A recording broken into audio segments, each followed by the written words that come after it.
प्रभु यीशु मसीह के नाम से सबको जय मसीह की। आज का वचन है उत्पत्ति की किताब, उसका 18 अध्याय 17 और 18 वचन।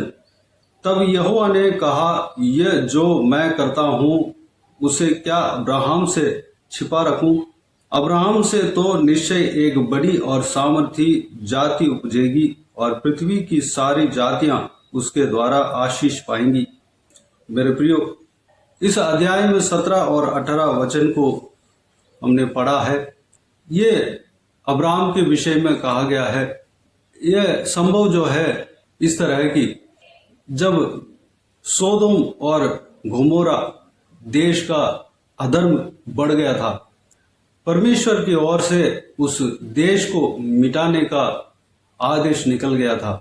उनके अधर्म के वजह से पाप बढ़ने के कारण उस देश को दंड पहुंचना था। उसके लिए स्वर्गदूत लोग आज्ञा पाकर उस देश की ओर जा रहे थे। तब बीच में अब्राहम मिला। अब्राहम परमेश्वर के दास था। परमेश्वर ने उस स्वर्गदूतों के बीच में एक स्वर्गदूत यानी कि एक जो है परमेश्वर है, प्रभु यीशु मसीह है। वह बाइबल अध्ययन के द्वारा हमें पता चलता है। उसमें से एक जन जो है परमेश्वर प्रभु यीशु मसीह। परमेश्वर प्रभु यीशु मसीह पुराना नियम से लेकर, जो पवित्र बाइबल में पुराना नियम और नया नियम दो भाग हैं। नया नियम जो है प्रभु यीशु मसीह के जन्म के बाद की हिस्ट्री है। पुराना नियम जो है परमेश्वर प्रभु यीशु मसीह के जन्म से पहले का कार्य है, हिस्ट्री है। प्रभु यीशु मसीह पुराना नियम से लेकर कार्य करता हुआ आ रहे हैं। नया नियम में इंसान बनकर जन्म लिए हैं। उनके नाम यीशु रखा गया है और सारे लोगों का अधर्म को, पापों को, श्रापों को उठाकर अपने आप को बलिदान क्रूस में करते हैं। जो इंसान बनकर आने के बाद परमेश्वर ने इंसानों के बीच में अपने रिश्ते को कैसे मजबूत किया, इस सारा विषय नया नियम में लिखा हुआ है। मेरे प्रियो, यहाँ पर जो 3 स्वर्गदूत जो कहा गया है, जिन्होंने अब्राहम से जाकर मिला, और पिछले वीडियो में भी इस बात को हमने देखा है, और सोदोम और गोमोरा देश को न्याय करने के लिए जा रहे हैं। उसमें प्रभु यीशु मसीह एक है। वह इस तरह कहते हैं कि ये जो मैं करता हूं उसे क्या अब्राहम से छिपा रखूं? मेरे प्रियो, परमेश्वर अपने जनों को बिना बताए कोई काम नहीं करता। अगर कोई आशीष देना है तो जरूर परमेश्वर अपने जन को बताते हैं, क्योंकि हमारा परमेश्वर बातचीत करने वाला परमेश्वर है। हमारा परमेश्वर हमारे प्रार्थना को सुनने वाला परमेश्वर है। उनका कान हमेशा खुले रहता है। वह हमसे बातें करता है, अपने लोगों से बातें करता है। परमेश्वर जो है जिंदा परमेश्वर है, जीवित परमेश्वर है।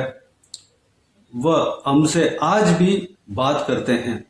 एक इंसान से बात करते हैं। इंसान जो है परमेश्वर के बाता हुआ कार्य अगर करेगा, परमेश्वर उस व्यक्ति से बात करता है, आज भी बात करता है। ठीक उसी तरह अब्राहम से भी परमेश्वर बात करता रहा। अब्राहम ही नहीं बल्कि पवित्र बाइबल में कई सारे लोगों के जीवन में हम देख सकते हैं कि परमेश्वर उस इंसानों से बातचीत किया। मेरे प्रियो, वही परमेश्वर आज भी है। अगर हम परमेश्वर के लोग हैं तो परमेश्वर हमसे भी बातें करते हैं। परमेश्वर बात करने वाला परमेश्वर है, गूंगा परमेश्वर नहीं है, बहरा परमेश्वर नहीं है। हमारा परमेश्वर बात करने वाला परमेश्वर है, सुनने वाला परमेश्वर है। मेरे प्रियो, हमारे बातचीत को वह अंडरस्टैंड करने वाला परमेश्वर है। हमारा जो सिचुएशन को वह अंडरस्टैंड करने वाला परमेश्वर है, समझने वाला परमेश्वर है। हमारा हृदय के व्याकुल को वह समझता है। मेरे प्रियो, परमेश्वर हमसे बात करता है।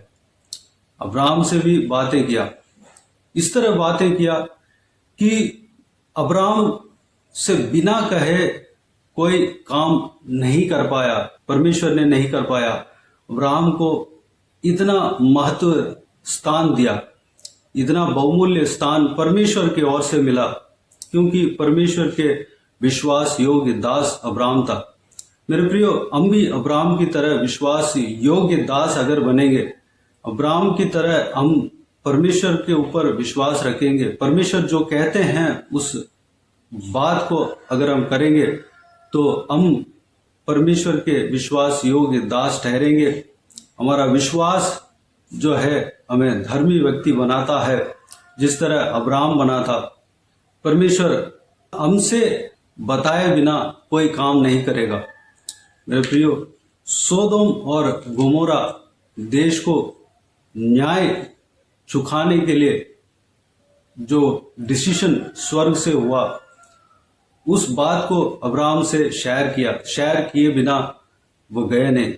उसका कारण एक ये भी था कि वहां पर धर्मी व्यक्ति, एक धर्मी जन था। उस धर्मी जनों को बचाने के लिए कुछ प्रार्थना का अवश्य भी था। अगर अब्राहम को बताते तो अब्राहम उनके लिए प्रार्थना करते, इसलिए भी अब्राहम को कहा होगा। आने वाला जो इस अध्याय में आगे अगर हम पढ़ते हैं, यानी कि इसके पीछे वाला वचन को हम पढ़ते हैं, तो अब्राहम वहां के लोगों, वहां के धर्मी लोगों के लिए प्रार्थना करते हुए हम देख सकते हैं। अब्राहम कहता है अगर 50 धर्मी हो तो भी उस देश को नहीं मिटाना। परमेश्वर उस प्रार्थना को सुनकर मान लेते हैं। 50 धर्मी भी नहीं रहते हैं उधर, दोबारा मिटाने के लिए आगे बढ़ते हैं। दोबारा अब्राहम प्रार्थना करता है कि अगर 40 धर्मी हो तो नहीं मिटाना। वहां पर 40 भी नहीं थे। फिर दोबारा आगे बढ़ते हैं, उस देश को मिटाने के लिए आगे बढ़ते हैं। ऐसा करके धीरे धीरे 5 धर्मी व्यक्ति भी वहां पर नहीं थे। परमेश्वर अब्राहम की प्रार्थना को सुनकर वहां पर एक धर्मी व्यक्ति था, लूत, उनको बचाया, उनके परिवार को बचाया। मेरे प्रियो, अगर हमसे परमेश्वर कुछ बात को शेयर करते हैं तो हमें प्रार्थना करना है। प्रार्थना करने के लिए ही परमेश्वर हमसे जो सीक्रेट बात को बताता है। मेरे प्रियो, हमें प्रार्थना में बने रहना है। लोगों का उद्धार के लिए अगर किसी भी बात के विषय में परमेश्वर कहते हैं तो उस बात के लिए प्रार्थना करना है। पवित्र आत्मा हमें मदद करेगा। मेरे प्रियो, अब्राहम को किस लिए परमेश्वर इतना सीक्रेट बात को शेयर करते हैं? कुछ भी काम करने से पहले अब्राहम को बताते हैं, क्योंकि 18 वचन में इस तरह लिखा हुआ है, अब्राहम से तो निश्चय एक बड़ी और सामर्थी जाति उपजेगी और पृथ्वी की सारी जातियां उसके द्वारा आशीष पाएंगी। मेरे प्रियो, परमेश्वर अब्राहम को छून लिया और आशीष देने का वाचा दे चुके हैं। अब्राहम के द्वारा बहुत बड़ा संतान उपजेगा और पृथ्वी की सारी जातियां उसके द्वारा आशीष पाएगा। ये बात निश्चय हो चुका है, ये बात जो है स्थिर हो चुका है, लेकिन वह वाचा उस समय तक पूरा नहीं हुआ, लेकिन पूरा होगा। स्वर्ग की ओर से वो बात जो है निश्चय हो चुका है। इसलिए परमेश्वर जो है अब्राहम को कोई बात को छिपाया नहीं। मेरे प्रियो, आप जो है आशीष का हकदार बन चुके हैं। आप जो है वाचा परमेश्वर ने अपने राज्य के लिए इस्तेमाल करने का निर्णय ले चुके हैं। आपके द्वारा ही जो परमेश्वर ने नियुक्त किया उस काम पूरा होना है, वह काम पूरा होना है। परमेश्वर की ओर से नियुक्त हो चुका है, परमेश्वर की ओर से डिसीजन तय हो चुका है। ये बात कभी बदलेगा नहीं। इसलिए परमेश्वर आपसे बातें करेगा। जो कुछ भी परमेश्वर करेगा उस कार्य को आपसे बताएगा, क्योंकि आप चुने हुए व्यक्ति हैं। आप परमेश्वर की ओर से आशीष पाने का वाचा पाया हुआ व्यक्ति हैं। आपके द्वारा बहुत सारे जातियां उपजेगी और बड़ी सामर्थी जाति उपजेगी। सारी जातियां आपके द्वारा आशीष पाएंगे। अब्राहम को जो भी आशीष मिला है वह हमें भी मिला है। मेरे प्रियो, आप या मैं परमेश्वर की ओर से चुने हुए लोग हैं। हमारे द्वारा परमेश्वर बहुत बड़े बड़े काम करने का निर्णय लिया है, इसलिए हम परमेश्वर के जन हैं। परमेश्वर हमसे बातें करेगा, बातें करता है। परमेश्वर के आवाज सुनने के लिए कान को खोलें। परमेश्वर अगर जो भी कार्य आपके जीवन में या आपके मोहल्ले में या आपके देश में कुछ भी काम अगर करेगा, उससे पहले आपसे बातें करेगा। उस आवाज को सुनना है और आप उस बात के लिए प्रार्थना करना है। आपके द्वारा कई सारे लोग बचेंगे, बचने पाएंगे। प्रार्थना में जरूर बने रहना है। मेरे प्रियो, परमेश्वर हमसे बातें करेगा। उस महान परमेश्वर को धन्यवाद दे, स्तुति करें। उस जिंदा परमेश्वर को, जीवित परमेश्वर को हम धन्यवाद दे, स्तुति करें। परमेश्वर अब्राहम से क्यों इतना सीक्रेट को बताता है, उस विषय को आने वाला वचनों के द्वारा कल के दिन में हम मनन करेंगे। अगले वीडियो में हम मनन करेंगे। आइए हम प्रार्थना में जाएं। प्यारे पिता, दयालु परमेश्वर, आपको धन्यवाद देता हूं आज के हिसाब के बहुमूल्य वचन के लिए। आपको धन्यवाद देता हूं परमेश्वर, बीते हुए दिनों में हमें संभाला, बचाया, सुरक्षित रखा। आपको धन्यवाद देता हूं आज के दिन में जो हमने आपके द्वारा जो वचन मिला, उस वचन के द्वारा हमने जो कुछ भी मनन किया, आपने जो भी मनन करवाया, सारे बातों के लिए आपको धन्यवाद देता हूं परमेश्वर। पिताजी, आप बातचीत करने वाला परमेश्वर हो, आप सुनने वाला परमेश्वर हो। पिताजी, आप गूंगा परमेश्वर नहीं हो, बहरा परमेश्वर नहीं हो। पिता, धन्यवाद देता हूं परमेश्वर, हमारा प्रार्थना को सुनने वाला परमेश्वर आप हो। हमेशा आपके कान हमारी ओर खुले रहता है। आपको धन्यवाद देता हूं। हमारा तकलीफों को, हमारा हर एक बातों को समझने वाला परमेश्वर आप हो। पिता, आपको धन्यवाद देता हूं परमेश्वर, हमसे बातें करते हैं पिता, आपके आवाज को हम सुनने पाए, हम आपके ओर कान लगाने पाए परमेश्वर, आपके बातों को हम सुनने पाए। पिता, अनुग्रह देना परमेश्वर। आपके वचन के द्वारा भी हमसे बातें करते हैं, आपके वचन हमसे बातें करते हैं। आपको धन्यवाद देता हूं परमेश्वर।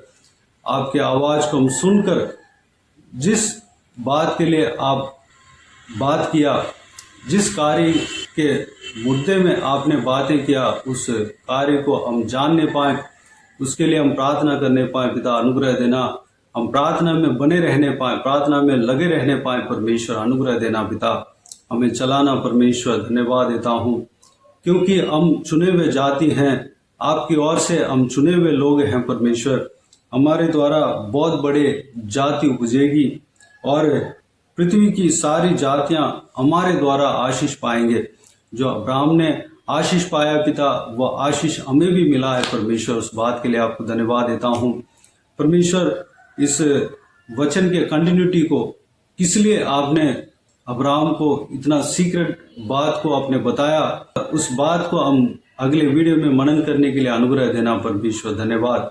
बाकी सारे बातों को आपके हाथों में सौंपते हैं। इस वीडियो को देखने वाला हर एक जनों को आशीष देना, सुरक्षित रखना, किसी को भी कोई भी कमी घटी ना होने देना, भरपूर आशीष देना। कोई भी जन बीमार हो, उनको आपके हाथों में सौंपते हैं, उन्हें छूना, चंगा करना। प्रभु यीशु मसीह के नाम से चंगा होने पाए। अगर किसी को दुख हो, तकलीफ हो, सारा दुख तकलीफ को दूर करना, परेशानियों को दूर करना, आंसू को पोंछना परमेश्वर। हालेलुया। हर एक परिवार को परमेश्वर बनाना, सारा तकलीफ को दूर करना परमेश्वर, उलझनों को दूर करना परमेश्वर। परिवार खुशी से भरने पाए, शांति से भरने पाए, आनंद से भरने पाए परमेश्वर। सारा मिसअंडरस्टैंडिंग दूर होने पाए परमेश्वर। अनुग्रह देना। हालेलुया। महिलाओं को आपके हाथों में सौंपते हैं, बुजुर्ग व्यक्तियों को आपके हाथों में सौंपते हैं, छोटे बच्चों को आपके हाथों में सौंपते हैं। सभी को सुरक्षित रखना, संभालना परमेश्वर। बुराई से बचाना, दुष्ट मनुष्य से बचाना। महिलाओं को विशेष करके आपके हाथों में सौंपते हैं, दुष्ट लोगों से बचाना, सुरक्षित रखना परमेश्वर। धन्यवाद। बाकी सारे बातों को आपके हाथों में सौंपते हैं। छोटे बच्चों के साथ आप बने रहना परमेश्वर। बुजुर्ग व्यक्तियों के शरीर में दुर्बलता, कमजोरी के निकालना, बलसाओं से भरना, आशीष देना, सुरक्षित रखना पिता। हर एक के ऊपर आपके हाथ हमेशा बने रहने पाए परमेश्वर। धन्यवाद। सारा दुआ प्रार्थना को सुना, ग्रहण किया, धन्यवाद देता हूँ। सारा दुआ प्रार्थना को प्रभु यीशु मसीह के नाम से मांगता हूँ, सुनर ग्रहण कर। आमीन आमीन। प्रभु यीशु मसीह के नाम से प्रभु यीशु मसीह का आशीष और अनुग्रह हम सभी के ऊपर बने रहे। आमीन आमीन। मेरे प्रियो, इस चैनल को सब्सक्राइब करें और शेयर करें। अगर किसी को भी प्रार्थना का विषय हो तो डिस्क्रिप्शन में दिए हुए नंबर पर कॉल करके प्रार्थना करा सकते हैं। हम आपके लिए प्रार्थना करेंगे। आप अपने व्यक्तिगत प्रार्थना में हमारे लिए प्रार्थना कीजिए, इस सेवकाई के लिए, इस सेवकाई का उन्नति के लिए, इस सेवकाई में जुड़े हुए हर एक जन के लिए, हर एक आत्मिक उन्नति के लिए, तरक्की के लिए, आत्मिक आशीष के लिए, संसारिक आशीष के लिए, पारिवारिक आशीष के लिए प्रार्थना करें। प्रभु ईश्वर आप सबको आशीष दे। इस सेवकाई के द्वारा परमेश्वर आपके जीवन में कार्य किया हो वो भी हमें बता सकते हैं, ताकि हम सब मिलकर परमेश्वर को धन्यवाद दे सके, महिमा कर सके। प्रभु ईश्वर आप सबको आशीष दे। आमीन आमीन।